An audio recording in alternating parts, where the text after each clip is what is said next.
Experiencing iMessage issues on Straight Talk? You're not alone. Due to its prepaid nature, Straight Talk can sometimes have hiccups with Apple's iMessage. Activation problems often stem from incorrect APN settings. Ensure your phone is connected to the correct network. To do this, manually configure your APN settings in your cellular settings. For Verizon-based Straight Talk, use VZ Winternet as the APN. After applying these settings, disable and re-enable iMessage in Settings, Messages. Another frequent issue is iMessage reverting to SMS, indicated by green bubbles instead of blue. This often occurs due to data throttling. Straight Talk's data plans may reduce speeds after a certain usage threshold. Check your data usage in the Straight Talk app.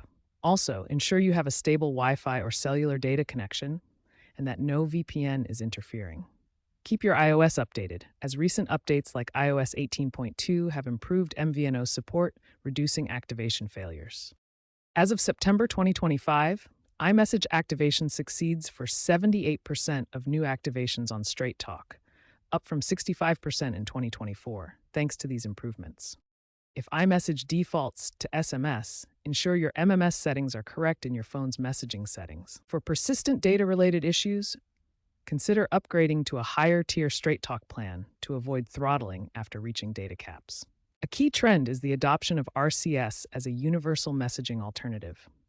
Straight Talk enabled RCS on all plans by March 2025, potentially reducing reliance on iMessage. If issues persist, use the Straight Talk app updated in August 2025, which includes an iMessage troubleshooter tool for automating APN resets and carrier settings. The future looks promising with 5G expansion, improving iMessage performance, and potential AI-driven auto fixes in iOS updates expected in 2026. Remember, always back up and restore via iCloud to preserve your iMessage settings during significant changes like factory resets or SIM swaps.